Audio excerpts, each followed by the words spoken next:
Hello, my name is Keith Everhart. I'm the sheriff of Hardin County. I've been sheriff for 9 years. I've been a deputy since 1993. I'm Mary Skilder, and I'm the superintendent of Ada Schools. And previously, I was the superintendent at Macomb Schools, and I was a principal before that. In addition, I'm a volunteer emergency medical technician in my town in Bluffton. I'm Braden Skilder. I work for the Bluffton Police Department. I've been there for about 7 months now, and I just finished the academy back in September. So my name's Michael Shanehofer. I'm the Executive Director of the Mental Health and Recovery Services Board for Allen, Auglaize, and Hardin counties.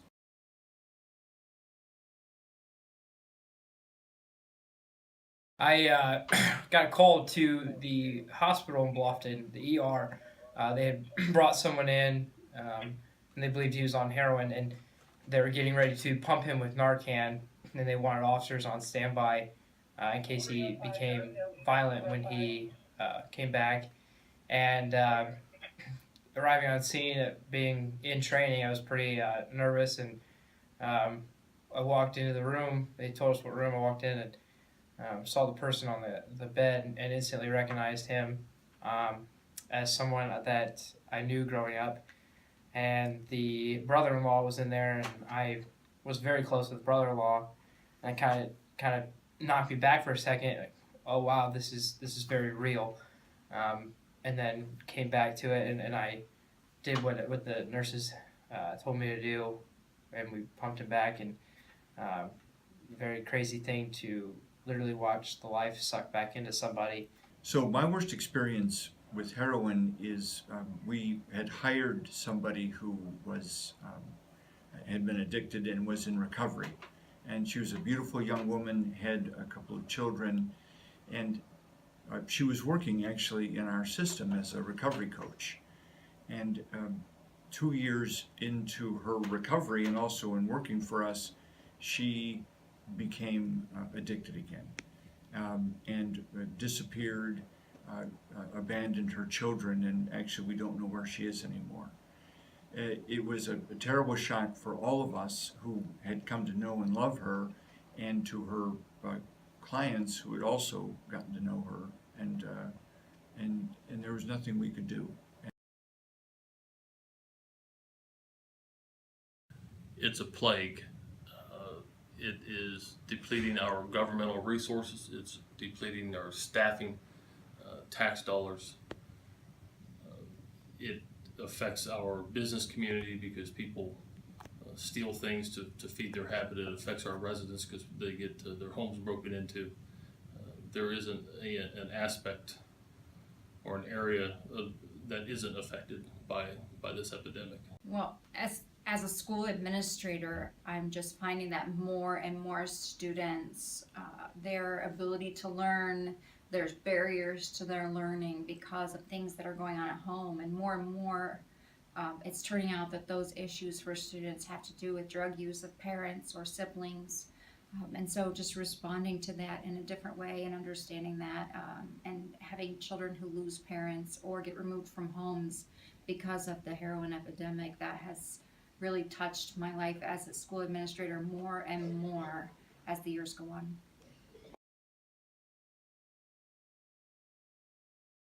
I don't have the answer for that. There's multiple reasons. A lot of it is familial, which means that they saw their parents doing it.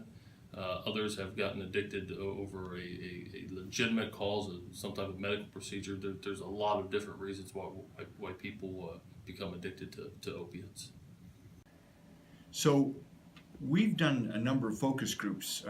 I've always wondered how do people get started on heroin? And it's interesting. There's two groups.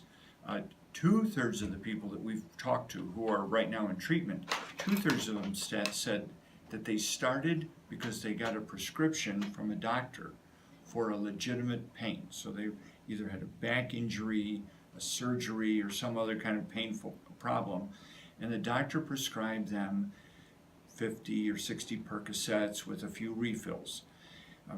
Within a few months, those folks said that they became addicted. And when the doctor then started to take them off and cut them off, they couldn't stop. They were going into withdrawal. It was too painful. And so they found heroin was the answer for them. The other third were high school kids who ended up partying. Maybe they started with marijuana, tried some other stuff, and then went to a party where there were a lot of pills and eventually became hooked.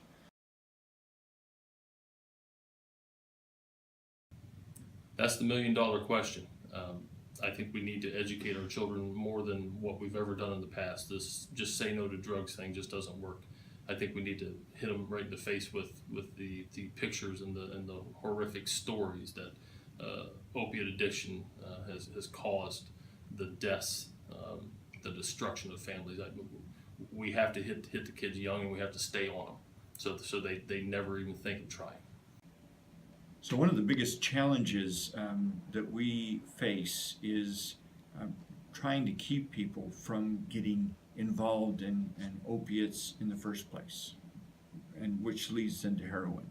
And there are two answers to that question. One is we've got to get to parents to get them to talk to their kids earlier about what I call the three topics: to talk about kids' strengths, talk about drugs, and to know the effects and the signs of suicide. And we've developed a whole program that we're promoting in schools and churches and businesses called Let's Talk, to encourage parents to talk to their kids. Because we know that parents who talk to their kids about drugs and alcohol and suicide and strengths, those kids are much stronger and much more likely to be able to resist drugs. And the second is to make consumers aware that taking Percocet or OxyContin or even Vicodin, these are dangerous drugs. And if you can find any other way to manage your pain, it's a much better option. If you need those things for a couple of days, that's fine. But any more than 5 days, you're becoming addicted. The threat to our communities and schools has to do with an overload on the medical and mental health systems. For those that are seeking treatment for mental health issues outside of addiction, the system right now is bogged down with so many addiction issues. So that's one of the big costs to our society, and of course that costs medical dollars and that sort of thing. The other piece is that families are broken, and then the social services agencies and the schools are dealing with the aftermaths of those, and resources and people to take care of those people cost money. Money that might be spent in other ways to educate, our students. So it's just an overload on our systems all around in our communities. So opiates, which are heroin, OxyContin, Vicodin, either the prescription pills or illegal drugs, those change basically your brain chemistry. They reorganize the way your brain functions so that you have a reduced tolerance for pain and you need more and more. And so the threat that we experience as a result of this is that kids wander into these things without knowing how dangerous they are, and as a result then they not only drop out of school, but we end up seeing these kids in the criminal justice system, in juvenile court, and basically wrecking their lives. I'm not sure there is a way to keep it out of our community. Obviously we try to hit it from all angles. We try to hit it with our canines, with our drug task force, into our schools where we don't get people using in the future. It's a nationwide epidemic. It's not just here in Hardin County, and we can't keep it out of our country. I don't know how I'm supposed to keep it out of the county. We're never going to give up trying, but I don't know if there's an answer to that.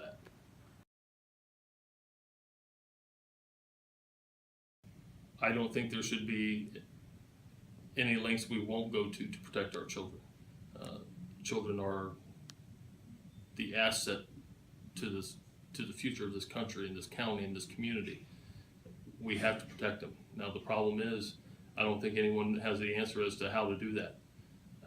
I know I certainly don't.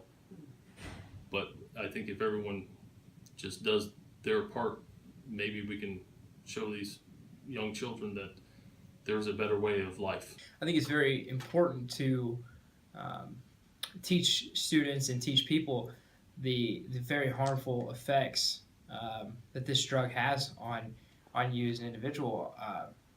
If they could only see what happens when someone overdoses, the color in the face, it's terrifying. It's a gray. I've seen a very dark gray face that looks almost like an alien, and I think if people knew the effects of this drug, they'd definitely be much more intimidated and afraid.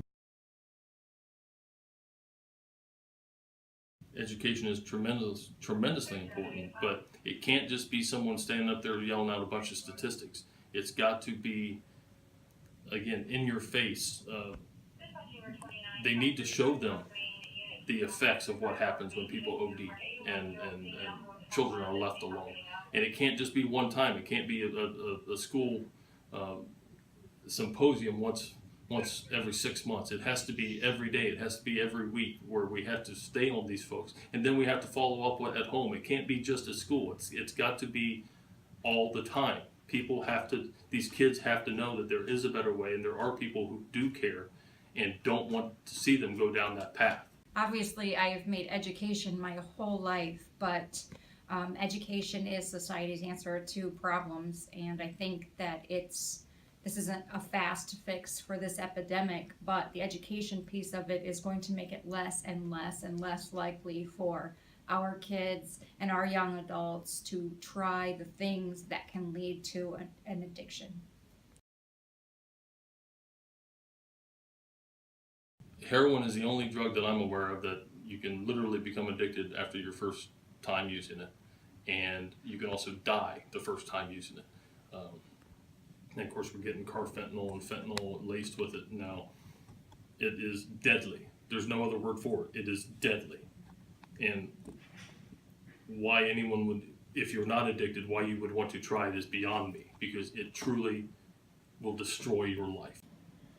So opiates, when taken to excess, really rewire your brain. And here's what happens, is that as a result of taking the opiates, you become psychologically and physiologically dependent on that drug. So I know oftentimes people think that somebody who's taking opiates or shooting up heroin is getting high every time. Most people experience 2 or 3 highs. Usually it's the first ones. After that, they're trying to manage withdrawal, and they become totally obsessed with where is their next fix coming from, just so that they can make it through that day.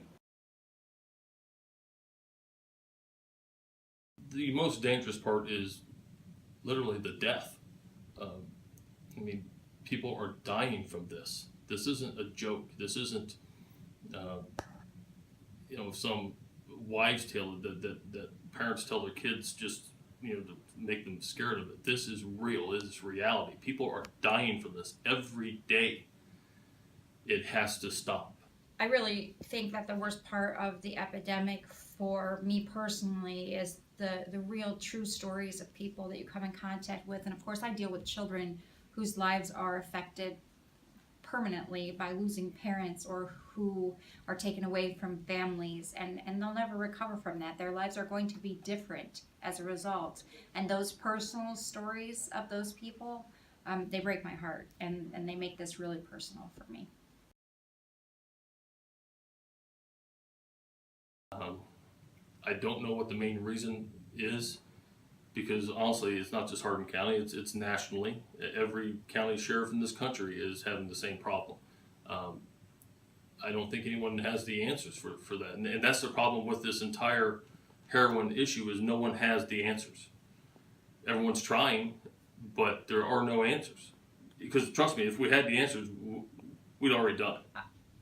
I don't know, for me as an educator, as important as educating students is, and that's my main priority for our district, we try to provide students with opportunities to be busy in extracurriculars and sports and that sort of thing.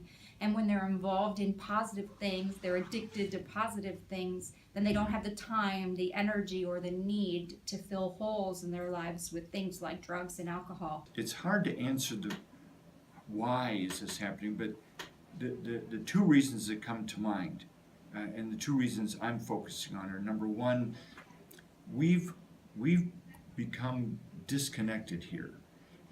Maybe more in Ohio than other places, but we're not talking to each other. We're not creating that dynamic among families where families eat meals together, where kids and parents talk together, where they spend time together. That's the most important safeguard for all of our families, is that connection at home that we're missing because people are too interested in their phones or their electronics or whatever. And I think that's the number one reason why so many kids are becoming addicted. And the second reason is because we just have an overprescribing problem with opiates, whether it's student athletes, whether it's somebody going through a surgery or having a back pain. We all look for the quick fix rather than trying to find out how could we manage that pain in a different way. And by going for the quick fix, here, what we've chosen is to become, to go the way of addiction.